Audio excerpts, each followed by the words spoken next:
So hello you guys, welcome back to my channel. I can't believe part 1 of season 11 is over already. That was a very fast 8 episodes. So we've already had one of the mid-season finales. I had a few people correcting me in the comments of the reaction video saying it wasn't a mid-season finale. Technically it's not the mid-season because there isn't a mid-season, but it's the end of part 1, so I'm just going through the comments of the reaction video, which is what I usually do when I'm doing these little chats. I've had a few people asking me, have I seen the teaser trailer for part 2? I haven't. I generally don't watch trailers unless I'm gonna do reactions for them. So many things happen though in such a short space of time. Okay, so with the Leah situation, there seems to be a real kind of split opinion on her. I really did try to give her the benefit of the doubt, but look, you know when there's a character that you just don't like, they rub you the wrong way from day fucking one. When she was rubbing on Daryl in the forest, I was like, okay, this was a choice that the writers choose to go with. I still don't really... I understand that that's how they decided to bring her character into the story. Sorry lads, the filter from my goldfish tank is acting up a bit and it's making very loud watery sounds and I'm like... Stop. It makes sense. Okay. The whole, like, bringing Leah in, giving her and Daryl this complicated backstory. Like, okay, now it makes sense, but could you not have done that in a different way? Could you not? I don't know. I still stand by, listen, I'm a Daryl fangirl. Yeah. Alright, he's my favourite character. I think he's fantastic. I think he's damn right splendid. But I can still point out when there's, like, characteristics... I can still, like, notice when there's characteristics or writing styles or character arcs that I don't like when it comes to a character that I love. So, like, the Daryl thing, I'm like, you're gonna have a character have no explicit, like, no in-your-face romantic or sexual relations with anybody, and then you're just gonna give them this storyline that's given to us. I'm pretty sure that came in a bonus episode, right? One of the bonus episodes of last season. It was just... Hang on, is there something slowing down my recording software? That was just a weird thing on Daryl's part, and even a weirder thing on the writer's part. Although this season they really do seem to be going, like, you know, balls out crazy because they know they can, because it's the last season, and it's like, well, we might as well do everything we've wanted to do all along. So, yeah, okay, in a way it fits. So, like, her killing Pope, okay, again, a choice. Since she came into the show, she's been preaching family, loyalty, love. Be loyal to the people that are around you. Be loyal to the family that you love. To have her suddenly just 180 and kill Pope. Now, I guess the argument that can be made there is the argument that she made on screen where it's like, well, he lost sight of what was important. He didn't care about family the way he should have, which, to be fair, is a very valid point. My man sent one man off to deal with a herd who then got murdered and was like, lol, he was a great sacrifice. I loved him so much. And then, you know... was about to light up the whole courtyard with the firework display of death. So I get where she's coming from, but at the same time, you're just going to kill someone who was a father figure to you. How loyal would she have been if she had come with Daryl anyway? That on top of the fact that she radioed in and ratted him out, even though it wasn't him. She was like, oh my god, Daryl killed him. Yeah, and now he's on the run. We need to get him. Was that really necessary? Could she not have just, like, said, oh no, Pope mysteriously dropped dead of a stab wound? I have no idea. Guys, I don't know. I don't know what happened there. Or she could have just lied and said she wasn't there. I don't know. Look, it was the heat of the moment. Shit happens. But this was a shit I did not expect to happen. I guess it works out well. Because, like, now in the long run, you have her set up as a villain.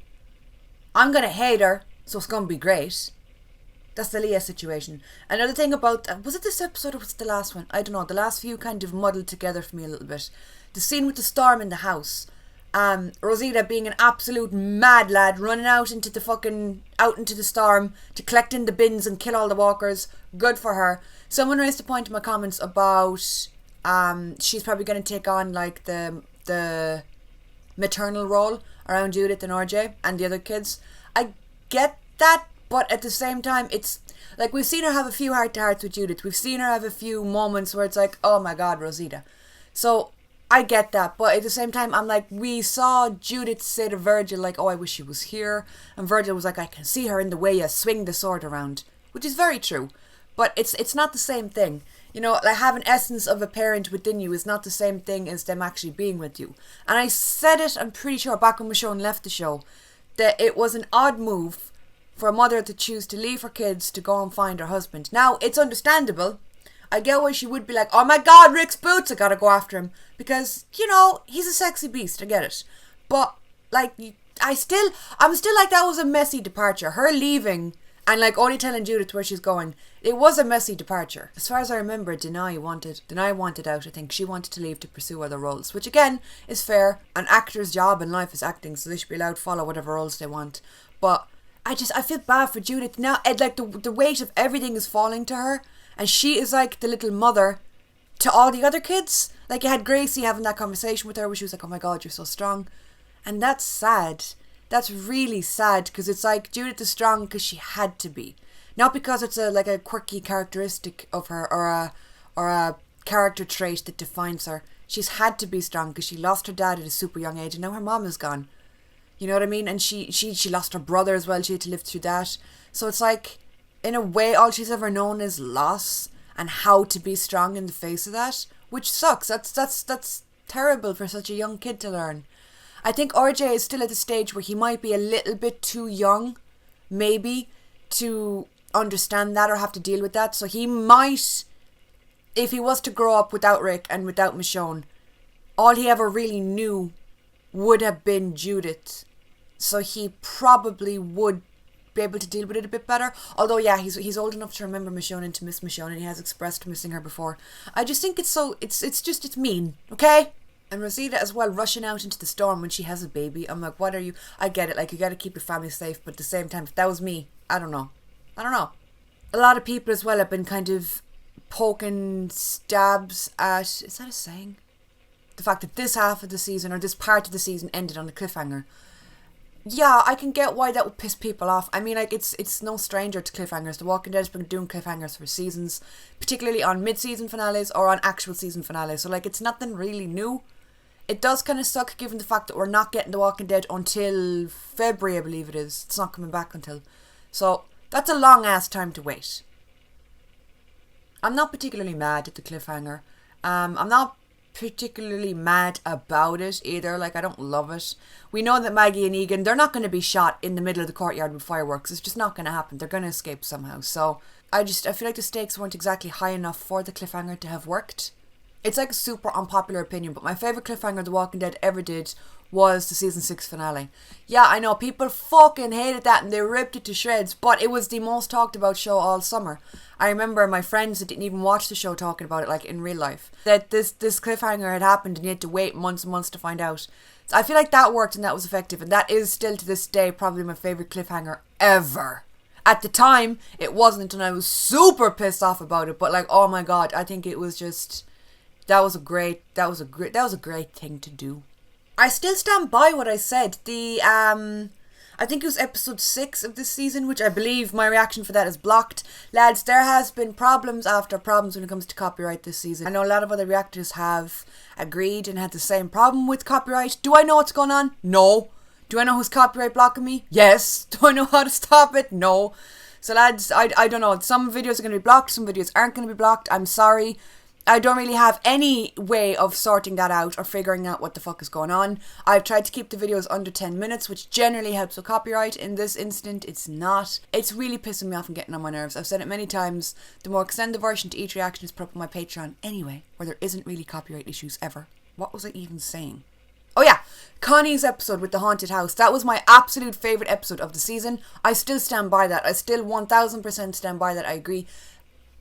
It's like, it's going to take a lot to top that for me. There were some people saying that it was too over the top, it was too much, it was too whatever. I loved it. I loved that you were isolated with her, you were in it with her, you were just as afraid and confused as Connie was. It was her big reveal and reintroduction back into the Walking Dead universe. So I loved it. I absolutely adored that episode. Still my favourite from the season. We're just going through some comments. Lads, some of the comments that you leave are the most wonderful things that I could even possibly imagine. I've been doing this shit for like 4 or 5 years now at this point. It still baffles me that there is so much kindness out there.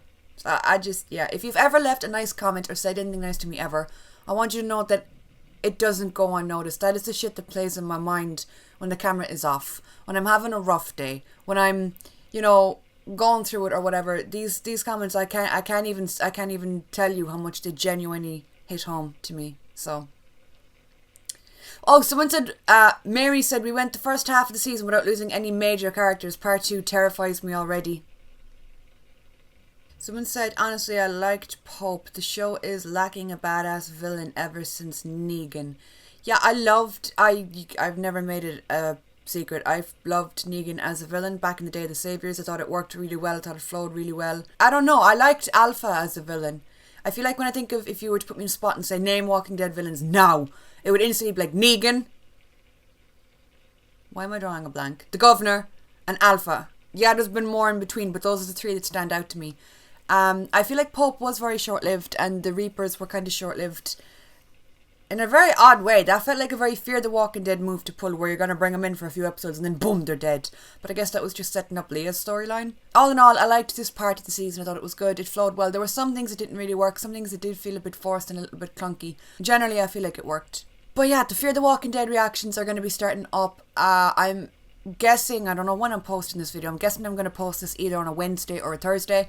The Fear the Walking Dead reactions are going to be up on a Monday afternoon, the same time that the Walking Dead reactions were usually up. If I see one motherfucker saying the reaction is late, I swear to God, I will find you and I will bitch slap you with a wet tea bag. We all know the issue with the streaming services putting up the episode early. They're doing the stream early thing. But the official air date for Fear the Walking Dead is this upcoming Sunday. So I will be putting my reaction up on the Monday. Okay? Right. So yeah, you guys, as usual, the link to my Patreon is down below if you're interested in watching other reaction videos that I have. I have a whole bunch of series ongoing over there. I'm doing Star Trek, What If. Obviously, there's the extended versions of these, Walking Dead, Fear the Walking Dead, and World Beyond and stuff like that. I'm also doing Daredevil, Lucifer, the 100. I'm doing movies, I'm doing Teen Wolf, and more recently, did I just say that I'm doing What If and Star Trek? I think I did. But they're the new ones I'm starting up, so yeah. The links to them is down below if you want to learn more about that kind of stuff. And the link to my Twitter and my Patreon is also down below if you want to say hello. This was a longer than usual video, but I had more to say than usual, so it's alright. But yeah, you guys, thank you so much for watching. Let me know your thoughts down below as always, and I will talk to you all soon.